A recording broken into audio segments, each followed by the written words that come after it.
മമ്മൂട്ടിയും മോഹൻലാലും ഒന്നിക്കുന്ന പേട്രിയാറ്റിന്റെ ഷൂട്ടിംഗ് ഇനി യുകെയിൽ. മലയാള സിനിമാ ലോകം ആകാംക്ഷയോടെ കാത്തിരിക്കുന്ന ബ്രഹ്മാണ്ഡ ചിത്രം പേട്രിയാറ്റിന്റെ ചിത്രീകരണത്തിനായി മെഗാസ്റ്റാർ മമ്മൂട്ടി യുകെയിലെത്തി.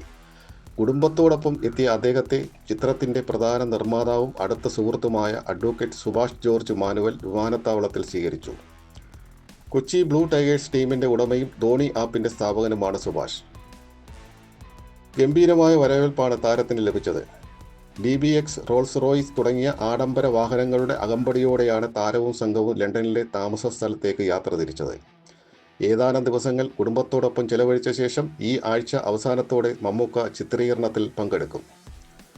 UK എത്തിയതിന് പിന്നാലെ ഒരു സൗഹൃദ സംഗമത്തിന് ലണ്ടൻ വേദിയായി. നിർമ്മാതാവ് അഡ്വക്കേറ്റ് സുഭാഷ് മാനുവലിന്റെ ജന്മദിനം മമ്മൂക്കയുടെ ലണ്ടനിലെ അപ്പാർട്ട്മെന്റിൽ വെച്ച് ആഘോഷിച്ചു. അടുത്ത സുഹൃത്തുക്കൾ മാത്രം പങ്കെടുത്ത സ്വകാര്യ ചടങ്ങിൽ ഇരുവരും ചേർന്ന് കേക്ക് മുറിച്ച് ഓർമ്മകൾ പങ്കുവച്ചു. മഹേഷ് നാരായണനാണ് ചിത്രത്തിന്റെ സംവിധാനം. ചിത്രീകരണത്തിലുള്ള തയ്യാറെടുപ്പുകൾക്കായി സംവിധായകനും മറ്റും കഴിഞ്ഞ ആഴ്ച തന്നെ UKയിൽ എത്തിയിരുന്നു. മലയാള സിനിമയിലെ എക്കാലത്തെയും വലിയ പ്രൊജക്റ്റുകളിൽ ഒന്നാണ് ഈ ചിത്രം കണക്കാക്കപ്പെടുന്നത്. 100 കോടിയിലധികം മുതൽ മുടക്കിൽ ഒരുങ്ങുന്ന ഈ ചിത്രത്തിൽ മമ്മൂട്ടിയും മോഹൻലാലും ഒന്നിക്കുന്നു എന്നത് പ്രേക്ഷകരുടെ പ്രതീക്ഷ വർദ്ധിപ്പിക്കുന്നു. പേട്രിയറ്റ് മലയാള സിനിമയ്ക്ക് ആഗോളതലത്തിൽ വലിയ ശ്രദ്ധ നേടിക്കൊടുക്കുമെന്ന ഉറച്ച വിശ്വാസത്തിലാണ് സിനിമാ ലോകം.